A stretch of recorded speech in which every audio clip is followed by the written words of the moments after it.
Welcome to Chronicles of Old Singapore. This is Dr Loh KS, and I speak to people about their memories of Singapore before it became a global city. In this week's episode, the old Singapore we are going to remember is Changi, specifically Changi Village. And of course, our podcast has been very pleasantly obsessed with the former British military bases and the villages that have been established near them. So in a previous episode, we had, of course, Chong Pang Village, just outside the naval base. And then Charlie also talked about Jalan Kayu, outside RAF Seletar. And so this is very much about the symbiotic relationship and the memory of RAF Changi as well as Changi Village. So personally, I know hardly anything about Changi Village. Some months ago, Geraldine, that's right. Geraldine, She's the Geraldine administrator. told me about her group, and I joined it. And I was trying to find someone to talk about Changi Village and RAF Changi in the group. So it took a long time. And finally, very happy to have with us today one of the former residents of Changi Village, Maria Yap. Welcome to the Hello. podcast, Maria. How are you? I'm fine. Thank you. Thank you for having me. Delighted to have you with us today. What abouts are you doing these days? I'm retired. So actually, I want to spend time doing all these things. I want to go for courses. But at my age, I find that I'm now a caregiver. And so quite busy. I just retired only November last year. Yeah. I see. That was from a contract position, I guess. Yes, adjunct position. I was Right. in education. Yeah. Yeah, as I was just chatting with Maria earlier, I'm going to have Maria on the podcast again, on education, on teaching. She's been a teacher for 45 years. I was a teacher for 1/10 of that, actually. But today, our topic is, of course, Changi Village. Tell us, Maria, how do you remember Changi Village? In the 60s, in the late 50s and 60s, Singapore is really, very poor. So I remember we moved from Jalan Kayu. First, my father was a shoemaker. He's a shop. So we moved from Jalan Kayu to different parts. And then finally, we ended up in Changi Village. I suppose there's one place that gives us, at least my family, means of making a living. My father was a very good shoemaker, so he has a shop there. So he started in the late 1950s. And RAF at that point in time I would say it's a bustling village like Serangoon Garden, Jalan Kayu, where the British forces we call it RAF then. That was when I went there in 1961. I was in primary one. Yeah. And then I stayed there until 1973 when we had to move out of the place for redevelopment. In the 1960s, I think it was a Muslim village. During those times, those people who have good jobs are those who are educated to a certain level, and then they can speak English. And the rest of us are just like many of the people that I know in Changi Village. We are just, what should I say? You do your own business. Okay, like selling things, they are just vendors, sell things, sell food, or we work as the ama, or that kind of job, or you own something like a shop or something like that. My father was a poor businessman, so from a big shop, he actually half a shop literally became just. If you look at the picture, it's just the front part where it's just a cobbler. Right. Let's do that, all right? Yeah. Thanks for sending me some of your pictures, yeah? Yeah. So, was this picture at the village? Okay, this picture, yes, this picture is a village and actually it's in RAF. And those days when you want to go into RAF, if you go to Changi Village now and you drive into Changi Village, you see all the black houses. They were once upon a time bustling with all the animal. Okay, the RAF officers, and these are the villagers who serve them either as washerwoman, cleaning jobs. In those days, no washing machine. Their clothes are very thick and must be starched. And these are my mom. You can see she's next to that English lady on that. Yes. This is your mom? Then that's right. And then after that, you see the rest of them. They are all my neighbors or neighbors' friends. I know all of them. Yeah. So somebody they will call I think at that point in time, if you want to work in RF, they have a person called Kapala. At that point, of course, I don't know, but now looking back, there are some people who are quite involved because they have connections with the people inside and they bring in people to work. Yeah. So these are, if you look at all these people, they are actually working in the Women Royal Air Force. Yes, this is for the women, and then do ironing, cleaning. Yes. What do these women, the white women, right? What do they do? Are they administrative? They are in uniforms, They are Royal Air Force officers. Right. They actually have titles like warrant officer and so on. I saw something to do with the army. I mean, when I say army, I mean the Air Force, the Royal Air Force. Yes. Royal Air Force. Yes. Royal Air Force. Because at the Changi base is actually Air Force. So there is a small little airport there, which is gone now. And we used to go there. I think my first experience with Air Force display was there. It's open house. So you are not in the picture yourself, right? No, I was. I was trying to think which one is you. No, I'm not there. I was a little girl. Okay. I was in primary school. Yes. Let me show the map first, and then we can kind of situate. Yeah. So here, I think is Changi Village, over here, right by Upper Changi Road and Farborough Road. There's a police station opposite the village across the road. Yes. Hold on. Let me look. Changi Police. Yes. It is on the left-hand side. Okay. In fact, in the past, ordinary people can't get into this area of the Air Force. There is they call it MP. MP is the military police, you mean? Yes. Because at that point, as a child, just known as MP. Right. So they are actually manned by the British themselves. When we go in, we have to exchange passport and a kind of pass to give it to them. Then we drive in. Even the buses that we took, brought a shuttle bus that brings us into the area and then out to the village. Yeah, we have to surrender certain passport. Okay. Sorry, it is it's not called a passport. At that point, I call it a passport. Yeah. It's not an ID, but they have a little card for you that you can get only when you work inside. I have a few more photographs. So this is your father. This was your father. Yeah. This was at the tail end. I think it's probably in 1972 when we are. No. I think it's earlier. Probably in the 1969. Yeah. From 69 onwards. What's his name? Yap Chin Siong. Yap Chin Siong. And what was the name of his shop? Shan Ming. In Chinese, it's Shan Ming Xie Zhuang. Shan Ming Shoe Store. Shan Ming. Okay. Yeah. So interesting. So he is working on sandals, right? You can see sandals here.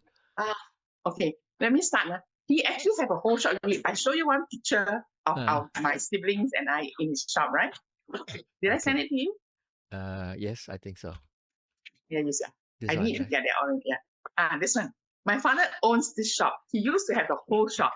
But by the time when I went there in 1961,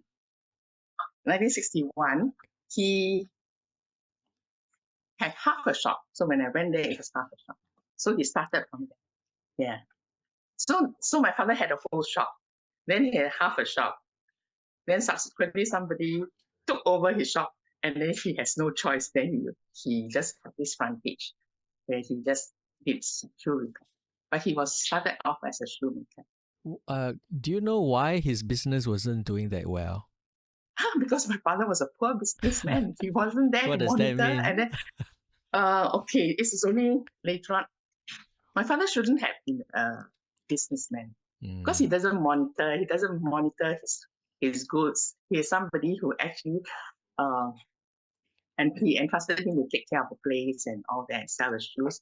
Later on, this person, I think, embezzled and also stole the shoes, and then all the stocks are empty. Oh dear. Yeah, didn't record it properly. Yes, it's only when we are much older that we understood such things. Yeah, but when we were young, we didn't know. Yeah. Were the So customers the villagers or were they the British servicemen? Oh, they were the British. I suggest, did you join the Changi Village Memories? Yes, I did. Yeah. If you go in and you see some of the pictures that are presented and the response from the page, I learned a lot about my father from there. I know my father is a very good craftsman because I looked at the way, even as a child, I looked at the way he made shoes. It is so well done. And he used to say, he used to take the shoes and then when he give it to the good job, good job. Yeah. I didn't understand English then. Then I realized now it's good job. It's probably when he did very good, the people say good job to him and he replied, he used that word, good job, but it's actually good job. And my father is one person who only speak Hakka. He can't learn anything, but he's able to communicate with people who speak English, Malay, and other dialects. Yeah. Including the British, yes. Yeah. How did he learn cobbling? He was doing shoemaking and he used to work in Bata. Those days, shoes were handmade. Yeah. So if I look back and knowing what is happening now, I think you will call he was doing bespoke shoes then. Those days shoes. Yes. Bespoke means custom-made shoes. People go there and see made shoes. And I remember seeing him drawing the outline of the foot on a book that is narrow and long like that. Yeah. And that was why he learned. That's why he started. And he has very good business because the shoes that he has are really good quality. And at the same time, he custom-made shoes. Yeah. Okay. So it was from there. Yeah. Then after that, so he lost everything and then he became a cobbler. In the same shop? Yeah, same shop, same location. Yeah. So someone else bought over the shop? He didn't. I would say they hijacked the whole thing. Dear. They hijacked the whole thing. In the end, actually, he couldn't even get a shop. He couldn't get a place to do it. And at that point in time, a friend of mine knew about it. So she asked the sister Nancy Baranji to do an article on him. And that was when the HDB, that time we don't call it HDB. The people come in and chat with him and talk with him and then told the man that he was taking a little space for him to do his job, cobbling job as a cobbler. Okay, so which one is you in the photo? The one in front of my father. the most immediate. Yeah, that's me. Yeah. I was in primary 1, so 1961. Chubby Maria. Yes, chubby. Yes, chubby. I was chubby. Yes. So this is your sister? Yes, my sister. And your brother. Yeah. 3 of you in the family. Yes. So my sister is 1 year younger, and then my brother, the other one, is 2 years younger. I mean, the shop looks very well stocked. It's very well stocked. Yes, it's very well stocked. Yeah. It's only when things were bad and the father left, and then my father took over this and found that apparently every box he took out, the stocks is empty, but the money is not there. My father, he's not the sort who monitor and go down. Then I think he forgave the man. Then he started all over again, but I think he couldn't get out of that. And then I will share with you that if you share with the villagers during those days, we are all very poor. We all don't go to school. I mean, we went to school. There's a village school in Changi Village, and it's a Zhongzhen Xiaoxue, the Chinese school. Many of us cannot move on to secondary school, not because we are unable to pass PSLE. Even those days, we have PSLE. We passed, but we don't have the means. to go to a school that is, I think the nearest at that point in time, probably Changi. Yeah, and Changi was built in 1965. And then you have Zhongzhen, Danlong, I think. Right. Okay. Okay. Could you tell us where you stayed? I stayed, if you look at the modern Changi Village, you know, there is a hawker center there. Yes, And then when you Changi look Village out Hawker there, Center. Yeah. yes. So you look out towards the bridge, you know, there's two bridges. One is a stone bridge and one is the bridge where they have cast. Yeah, that piece of land, empty land, is where I stayed. Full of lalangs and dogs and no lighting. This was a wooden house? Yeah, wooden houses, zinc roof. Yeah. What was the address?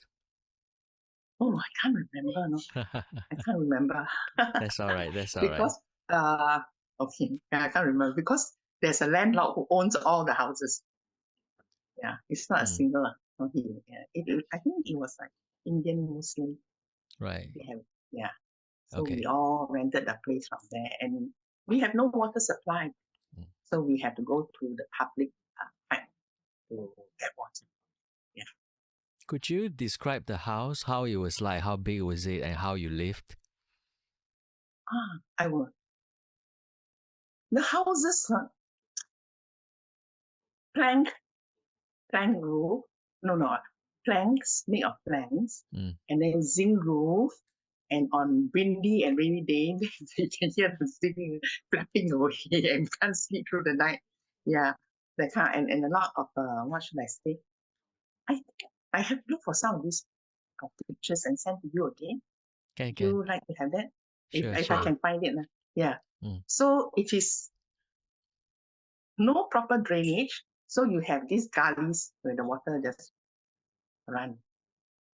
Yeah. It is and how do I describe? It's difficult to describe because you all don't have the experience of seeing it. But if you look at very old villages, I can't even say Malaysia. It is very badly maintained, I would say. Yeah. And then we don't have bathrooms. We have a common bathroom that's shared by even those people going to the market. You know, there's a wet market there, and there's one bathroom and one whole row of jamban. You know what's jamban? Yes, outhouses. toilet. Yeah. Toilets. Yeah. And then the toilets are bucket system. Yeah. So we all the tenants as well as the market people all shared that whole place. Right. Yeah. So the house, what was the size? I mean, the size. Yeah. Okay. If you see a 3-room flat, okay, the old 3-room flat, the hall, the size of the hall, and this is my place. Just wanted to have an idea. So you mentioned this common bathroom. So there were also other homes nearby your house. Oh, plenty. In fact, when I went home and I walked through there will be at least, one whole row on my side, one whole row of about 10 neighbors. Even more than that. Around, easily 10 neighbors. I can remember them, in order. They started from Adobe shop and this one. Yeah, at least 10 of us. This row. Then around on the one side is 10 row. Then on the other side, we also have about 10 rows. So it is a U shape. That's and why then the toilet said is on the other side. The toilet is on the other side. So if we want to go there, we have to really make our way there. Right, yes. right. So in the Changi Village, whereabouts roughly was your house? Was it near the road? Was it? No. You watch Changi Village Memories. Okay, you see this word Lorong Bekukong. Now Lorong Bekukong is still there. So you walk through the whole thing. It is still there. Walk through the whole thing, and then you reach the hawker center. And beyond the hawker center, there is this patch of green grass. And that is where I lived. Bekukong, here. Yeah. It's the same one. So the main road is also the same. Okay, the main road was there. This But main then you road must lah. remember, Right. yeah. Okay. So the Lorong Bekukong is not a paved road; it is just mud path. It goes all the way in. Then after that, you go all the way in. At the end of Lorong Bekukong, you see the hawker center, and beyond the hawker center, you see this patch of green patch there. That's when my village. Sorry, which green patch? Do you mean this one? No, not this one. Where is the hawker center? Hawker center is here. Okay, just facing the hawker. The hawker center is facing.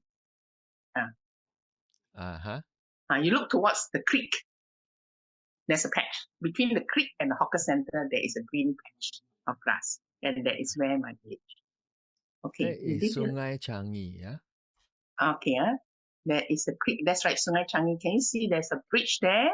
It's between the bridge on the right and the stone bridge on the left. Right. So you live around this patch lah, very close to the kind of the along yes, the river. In fact, almost next to the creek. Yes. How was it like staying near, staying along the river, the creek? There were a lot of lalang, so we don't venture out except for the boys.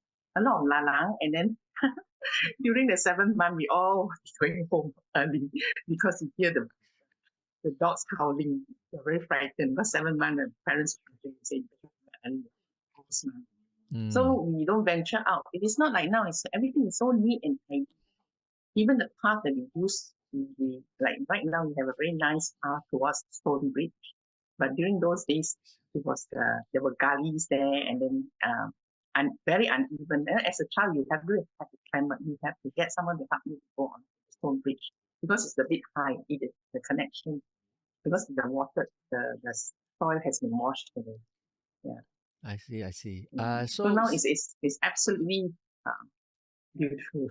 Okay. Since we are talking about location, right? Where was your father's shop? My father's shop is Lorong Bekukong. Okay, main road. Here, right? Okay, around here, right? Okay, a lot. Okay, on both sides, the shops are still there, but now they're HDB houses. The one that's opposite the Pao shop is very famous there. It's opposite, yeah. So there are 2 rows of shop houses along the main road. When you were staying there, the hawker center hadn't been built yet, right? No, it was just later, all those street food. There was much later. It was way after 1970. So this one, is it in Changi Village? Yes. This is your mother's photo, right? Is this your mother? Must be taken by the warrant officer in and probably they gave it to my mom because in those days we don't own cameras. Yeah. So these are her colleagues. All of them doing washing, ironing, and cleaning. Was your mother a washerwoman? Yes. Okay. Yeah. She has to go there to work. Yeah. Tell us all about of them, including all the young ladies there. Tell us about what she did. Because my father was not doing well, so in the end, I met somebody who said, "Oh, there's a job for you to do." So they went in. So what they do is, I've been to the place. It is, it's like a huge dorm, big dorm, for the English ladies there, and they all have this uniform you saw. Those days, the uniform made of very thick material. You have to starch it and then it is smooth. So they have an area for them to do the washing and then ironing, and they also go and clean up the area. Yes. Where was this area? Was this area, like a shop area, or was it by the river? If you go to Changi Village and you know Changi Beach Club? I know nothing about Changi Village. Okay, one day I'll bring you there. And okay. They are in the black and white houses. They're staying there. Okay. You know Changi. Okay, this one you will know. You have Changi Hospital. Changi Hospital. Yes. Those days, it is one of those huge buildings like this. It's not a small house. It's a huge building, like akin to Changi Hospital. That kind of building, and they are all standing there still. So in those days, basically you wash by hand, isn't it? Yeah, they wash by hands, and it is onerous thing. That's right. Yeah. Did you ever? And it's not easy to get a job. It's not easy to get a job there. I told you there's such a thing called kapala. Somebody who knows somebody there, and then they will come and they will recommend. So this is a very important person in the village's life. Yeah. They're waiting for this person to find out. So basically, the kapala would choose, who to hire for the day, lah. Is it? It's not a permanent job. This one here, in a way, is permanent.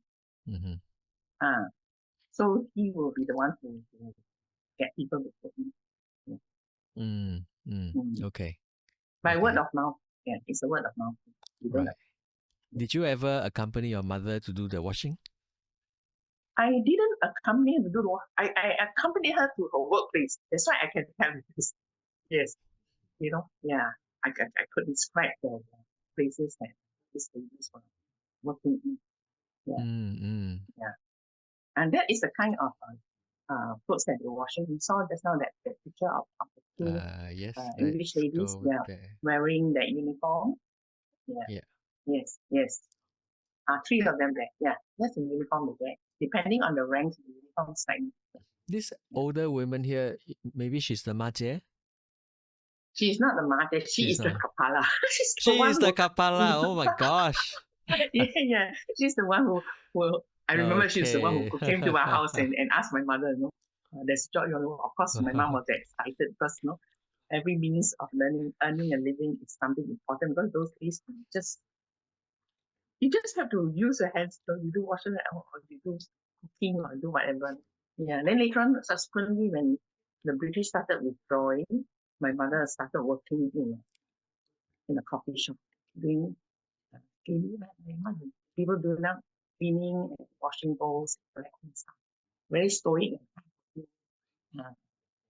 women of that era. They're all like. Yeah. Did your mother do this job for a long time? This one, I think, several years, because very soon after that they withdrew, and then originally she helped my father to make shoes by sewing what do you call it? Yeah, he has to sew the shoe front. Right. Okay. Pattern, he was doing that and taking care of the workers as well. Then from there she moved on to working with this RAF. And then subsequently working in a coffee shop. I see. Okay. I don't know if there are other pictures. This one we saw already. No. We don't have many pictures because we don't have camera. So I think some of these people, likely, I think they are the British people who come and take picture of us. Then after that, they go and develop it and then probably give it to them. Now I'm looking at it, there's I don't know, because they are not taken by any of us. So must be some of the British, probably his clients and Okay. Yeah. I will stop the sharing. All right. So tell us, Maria, about growing up in Changi Village. We have my neighbors are Indians and Malay and Chinese. So we during those days in the 60s, we all can speak many dialects because we can speak a smattering of Malay. We mainly speak Mandarin because there's a school there. Very few of us can speak English. Very good. So, and then like for me, at that point in time I could speak Hainanese because we have a lot of Hainanese neighbors. Oh. Yeah. Then I can speak Malay and speak Teochew. Yeah. Besides my own dialect. Wow. And that's Hakka lah, right? Okay. I speak Hakka at home with my siblings, and then with my youngest sibling, I speak Mandarin because we all speak Chinese speaking then. Okay. Yeah, I didn't use English at home until I got married. Okay. I didn't even realize that until my friends came and visited me, and then she said, speak English at all. I was at that point in time, I was already in my 40s. Yeah.